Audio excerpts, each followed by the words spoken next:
Hey guys, आज मैं explain करने वाला हूँ फ्लेक्स एक्स को सीजन 1 के एपिसोड नंबर 10 को।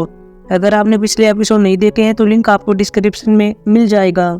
एपिसोड की शुरुआत में ईशु को दिखाया जाता है, साथ में गंगीन होती है, साथ में अब संगी होती है। ईशु अभी यहाँ पर संगी के पास आता है, इसके हाथ को थामता है और धीरे धीरे सीढ़ी से नीचे ला रहा था।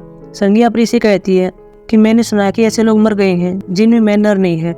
ईशु यहाँ पर कहता है कि ऐसा ही है, तुम सही कह रही हो, मैं सिर्फ एक रेयर आइटम बचा हूँ। बाद में इसे पूछताछ करते हैं। पहले यहाँ पर गंगीन यह पूछती है कि आपने एक बार यूरा को थप्पड़ मारा था और ये बात उस टाइम की है जिस दिन यूरा की डेथ हो गई थी और मेकअप वाली लड़की ने ऐसा करते देख लिया था। ऐसा आपने क्यों किया था? यहाँ पर संगी बताती है कि मैंने ऐसा क्यों किया था क्योंकि उसने ऐसा करने के लिए कहा था। बाद में पास्ट के सीन में देखते हैं जहाँ संगी रूम के अंदर होती है और यहाँ पर यूरा आती है और संगी से कहती है कि हमारा एक सीन होने वाला है जिसमें आप मुझे थप्पड़ मारने वाली है, लेकिन पहले मैंने कभी थप्पड़ नहीं खाया है, क्या आप एक बार मुझको मार सकते हैं? बाद में संगी ने ऐसे ही कर दिया था और मेकअप वाली लड़की देख रही थी और इसने ये चीज़ को गलत समझा था। गंगीन बाद में कहती है ठीक है, लेकिन यूरा के नाखूनों में आपका डीएनए मिला है, तुम इसको कैसे समझाओगी? संगी बाद में कहती है साथ में पास्ट के सीन में देखते हैं कि जब इधर रूम के अंदर थी तब यूरा ने अपनी यह देख लिया था कि संगी बॉडी परस होता है।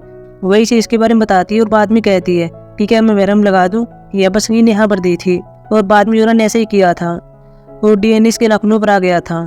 रियलिटी में बाद में संगीन को यही बताती है कि यूरा का स्टोकर पीछा कर रहा था। एक बार वो यूरा घर के अंदर भी आ गया था, क्या आपको वो मिल गया? लेकिन इनको स्टोकर के बारे में नहीं पता था।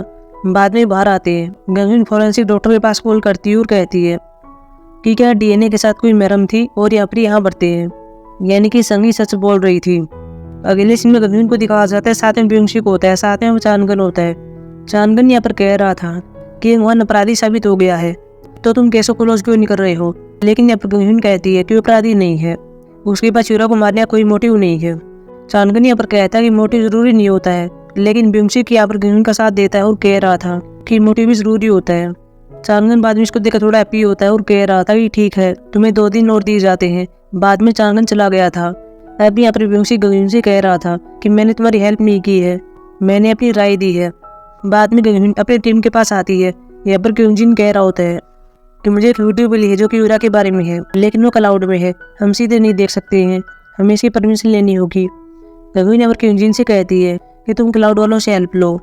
ईशु बाद में कह रहा था कि वीडियो के अंदर क्या हो सकता है, क्या ये नामसू के बारे में है? गंगीन यहाँ पर कहती है कि यूरा के पास कुछ ऐसा था जो कि वो नामसू के बारे में जानती थी। चलो हम पहले स्टोकर के बारे में पता करते हैं कि वो कौन है। बाद में दोनों यूरा घर के पास आते हैं और यहाँ पर फुटेज को लेते हैं। यहाँ पर आदमी कह रहा था कि यूरा के घर के अंदर उसका पिता आया हुआ है। बाद में यूरा घर के अंदर आते हैं और यूरा के पिता से मिलते हैं। यूरा का पिता कह रहा होता है कि मैंने सुना कि अपराधी CEO योंग हवान है, क्या ये सच है? लेकिन ये कहते हैं कि भी कन्फर्म नहीं है। वैसे एक स्टोकर बताया गया था जो कि यूरा के पीछा किया करता था, क्या आपने सुना है? लेकिन ये मना कर देता है। बाद में इसके पास कॉल आ रही थी और ये बाद इनको बता रहा था कि मेरे पास अजीब लोग कॉल करते हैं और यूरा के बारे में बुरा कहते हैं। यीशु यहाँ पर कहता है कि हम आपसे वादा करते हैं कि हम अपराधी को पकड़ लेंगे। यीशु साथ में यहाँ पर यह भी देख लेता है कि यूरा के रूम में यहाँ पर कैमरा होता है। बाद में दोनों यूरा के मैनेजर के पास आते हैं, इसका नाम संगताई होता है।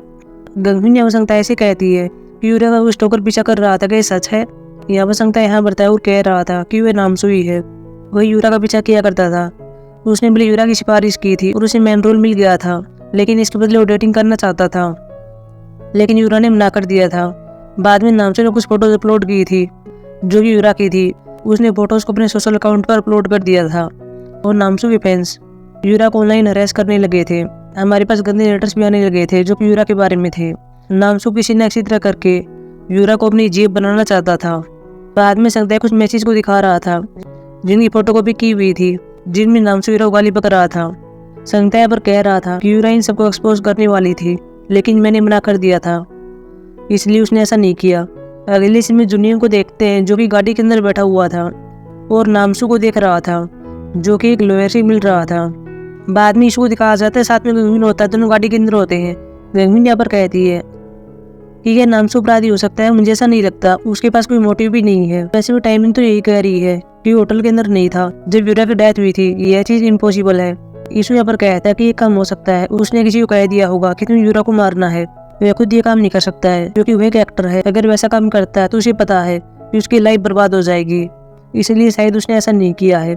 लेकिन एक बार हम वह वीडियो देख ले जो कि यूरा ने देखी थी, इसके बाद हम कुछ पता लगा सकते हैं। बाद में दोनों पुलिस स्टेशन में आते हैं। गविन क्यूंजिन को फुटेज देती है और कहती है कि यह फुटेज यूरा घर के आसपास की है। बाद में से फुटेज को अलग अलग चेक कर रहे होते हैं और यहाँ पर ये देखते हैं कि नामसू तो यूरा के पास आया ही नहीं। यहाँ केवल यूरा है, साथ में उसका मैनेजर संगताई है। ईशु बाद में यंगवान के पास आता है। यंगवान यहाँ पर चिल्ला रहा था और पागल सा हो गया था क्योंकि इसे इसकी ड्रग नहीं मिल रही थी। वो यहाँ पर ईशु से कह रहा था कि तुम क्या कर रहे हो, तुम मुझे बाहर क्यों नहीं निकाल रहे हो, मैंने कुछ भी नहीं किया है, मैंने तुम्हारी मिडिल स्कूल में रक्षा की थी। ईशु भी अब इसके पास आता है और कह रहा था कि तुम होश में आओ। बाद में ईशु अपने होटल में आता है। तभी अब जो आता है जो ईशु के लिए खाना ला था। अभी दोनों खाना खा रहे थे। जो अब ईशु से कहता है कि मुझे पता चला कि तुम्हारे साथ क्या हुआ था जब तुम बच्चे थे, लेकिन इसमें पिता की कोई गलती नहीं थी, उसे ब्लेम मत करो, उनके पास और कोई रास्ता नहीं था। ईशु अपने भाई से कहता है कि क्या सच में कोई रास्ता नहीं था? 25 साल हो गए हैं, उसने मुझे कभी सच्चाई नहीं बताई, उसने मुझसे मेरे टाइम को छीन लिया। लेकिन मैं जानना चाहता हूँ कि मेरी माँ ने ऐसा क्यों किया, उसने सुसाइड क्यों किया। लेकिन सोगजू यहाँ पर कहता है कि तुम ऐसा मत करो, तुम इसे खुद को चोट पहुँचा रहे हो। अगर तुम्हें कभी भी बात करनी है तो मेरे पास कॉल कर लेना, तुम्हें पता है कि मैं तुम्हारी साइड में हूँ। ईशु यहाँ पर कहता है कि हाँ मैं जानता हूँ कि तुम मेरी साइड में हो। बाद में खाना खाने लगते हैं। अगले दिन ईशु को देखते साथ में गविन होती है। दोनों पुलिस स्टेशन में आते हैं और यहाँ पर जुनिंग बता रहा था कि नामसू क्या कर रहा है। वह पहले से एक लॉयर से बात कर रहा है और अपने ट्रायल के लिए तैयारी कर रहा है। तभी हम देखते हैं कि यहाँ पर क्यूंजिन आता है और कह रहा था कि मैंने क्राउड वालों से कॉन्टैक्ट किया है, उन्होंने एक मेल भेजी है। बाद में मेल को चेक करते हैं और आगे से बताया जा रहा था 14 अक्टूबर को, यानी कि यूरा की डेथ वाले दिन की बात हो रही है। उस दिन फाइलों को डिलीट कर दिया गया था। हम केवल आपको फाइलों का नाम दे सकते हैं। बाद में और 2 फाइलों का नाम आता है जिनके नाम HCV से शुरू होते हैं, साथ में डेट और टाइम होता है। यहाँ पर गविन कहती है कि तो वही टाइम है और वही डेट है जिस दिन यूरा की डेथ हुई थी। ईशु बाद में HCV को देखता है और कह रहा था कि जब हम यूरा घर के अंदर गए थे तो वहाँ पर मैंने कैमरा देखा था जो कि शायद यूरा ने स्टोकर के लिए लगाया होगा। बाद में यूरा की विला की जांच करते हैं और कैमराज में देख रहे थे कि मैनेजर संगताई हर रोज जब यूरा के पास आया करता था, उसकी मृत्यु वाले दिन भी इसके पास आया था। यहाँ पर ईशु कह रहा था कि मैनेजर का यहाँ पर कोई काम नहीं होता है, उसे तो शूटिंग पर होना चाहिए था। जुनिंग यहाँ पर कह रहा था कि यूरा की मृत्यु वाले दिन भी यहाँ पर आया था, इसका मतलब यह हो सकता है कि यह सबूत मिटाने के लिए गया होगा। गविन बाद में कहती है कि मैं संगताई घर के अंदर जाना होगा और पता करना होगा कि उसने यूरा के कौन से सबूत मिटाए हैं।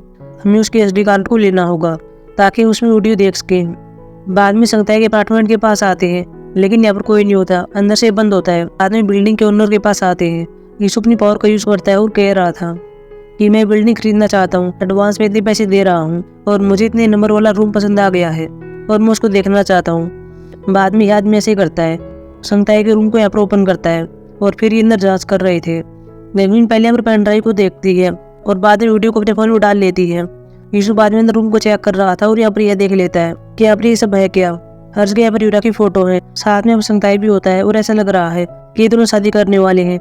साथ में संगताई ने यहाँ पर फेक मैरिज सर्टिफिकेट भी बना हुआ था और इन सबको देखकर ऐसा लग रहा है यानी कि संगताई एक परवर्ट आदमी था। बाद में दोनों बाहर आते हैं। गविन यहाँ पर जुनिंग के पास कॉल करती है और कहती है कि तुम्हें संगताई पर नजर रखनी है। यहाँ पर जुनिंग कह रहा था मैं उसको पहले से देख रहा हूँ। यहाँ पर हम संगताई को देखते भी हैं, वो एक टेम्पल से बाहर आ रहा था। जुनिंग बाद में अपराध है उस मन से कह रहा था कि संगताई पर भी आया था, उसने तुमसे क्या कहा था। ये अपनी इस मन कहती है कि वो मृत्यु के बाद सेरेमनी करना चाहता है, इसमें कितना पैसा लगने वाला है, इसी के बारे में पूछ रहा था। अगले दिन सभी पुलिस स्टेशन में होते हैं और ये अपनी वीडियो को देख रहे थे जो कि संगताई के फोन में थी और यहाँ पर ये देखते हैं कि संगताई यूरा के कपड़ों को सूंघ रहा था। बाद में कह रहे थे कि तो पूरी तरह से परवर्ट है, लेकिन हम इसे अप्रूव नहीं कर सकते हैं कि यह कोई अपराधी है, अब हमें क्या करना चाहिए। इसमें यहाँ पर कहता है कि हमें फिर से शूटिंग करनी होगी।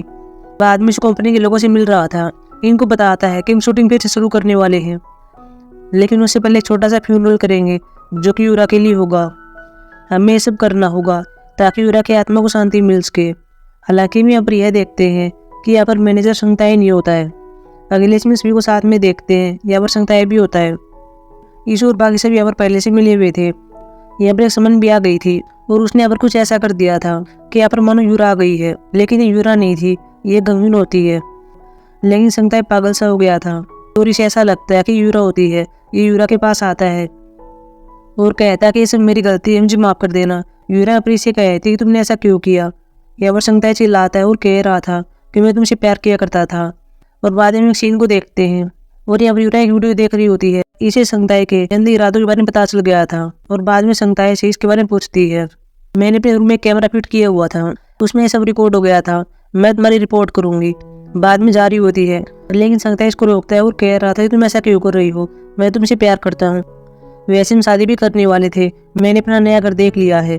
यूरा पर कहती कि तुम कैसे बकवास कर रहे हो। संगताई बाद में कह रहा था कि तुमने कहा था कि तुम शादी करने वाली हो, तुमने ऐसे मीडिया को में देकर कहा था और तुमने नामसू को रिजेक्ट कर दिया था, वह भी मेरी वजह से। यूरा पर इसे कहती कि तुम पागल हो गए हो। बाद में यूरा बाहर जा रही होती है, लेकिन संगताई कैचू को उठाता है और यूरा को पीछे से मारता है और यूरा को मार देता है। रियलिटी में बाद में हम देखते हैं कि संगताई ने सब कुछ कन्फेस कर लिया था।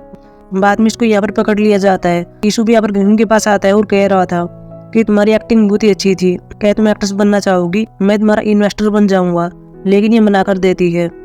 हालांकि हम रिपोर्टर की जुन को भी देखते हैं। गंगून ने अपने को बुलाया हुआ था क्योंकि इसको एक बार कह दिया था कि तुम यीशु की माँ के कैसे दूर रहो, इसके बदले मैं तुम्हें कोई न्यूज दे दूंगी, इसीलिए गंगून ने अपने को बुलाया हुआ है। बाहर यहाँ पर केजुन संगताई से कह रहा था कि तुमने यूरा को मारने के बाद उसके कपड़े चेंज क्यों किए थे। संगताई यहाँ पर कह रहा था कि उसके कपड़े गंदे हो गए थे और मैं उसको सुंदर दिखाना चाहता था, इसीलिए मैंने ऐसा किया था।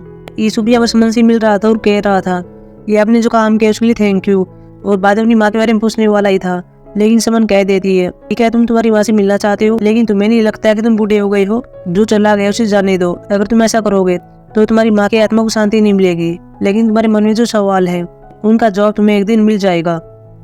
अगले इसमें सभी यूरा के फ्यूनरल में होते हैं। यहाँ पर नामसू ब्याह हुआ था और गंगून से बात कर रहा था और कह रहा था कि मुझे पता चला कि तुम्हें पता चल गया है कि मैं यूरा का पीछा कर रहा था, क्या तुम इसको सिगरेट रख सकती हो। लेकिन तभी हम देखते हैं कि यहाँ पर संगी होती है जो कि ये बात सुन लेती है और बाद में इसके पास आती है कि क्या तुम इसका पीछा किया करते थे। नामसू यहाँ पर कहता है कि ऐसा नहीं है, मैं आपको समझाता हूँ। संगी यहाँ पर इसे कहती है कि तुम इस बात को तब समझाना चाहिए था जब तुम्हारे फैंस उस पर ऑनलाइन हमला बोल रहे थे। बाद में इसको थप्पड़ मारती है। नामसू संगी को गाली बक रहा था। यहाँ पर रिपोर्टर भी होते हैं। संगी बाद में से कहती है कि क्या मैं सभी रिपोर्टर को बताऊं कि मैंने ऐसा क्यों किया है, मैंने थप्पड़ तुम्हें क्यों मारा है। नामसू बाद में कुछ भी नहीं बोलता और चला जाता है। बाद में इसको साथ में गंगून बाहर आ रहे थे। यीशु पर गंगून से कह रहा था कि अब तो केस सोल्व हो गया है, तुम्हें क्या हुआ है। गंगून यहाँ पर कहती है कि एक बात मुझे समझ में नहीं आ रही है कि ये वहाँ होटल में सोया क्यों था। हमें अपने ये सीन देखते भी है कि ये वहाँ यहाँ पर सोया हुआ था क्योंकि इसने ड्रग ले ली थी और ये नशे में भी होता है।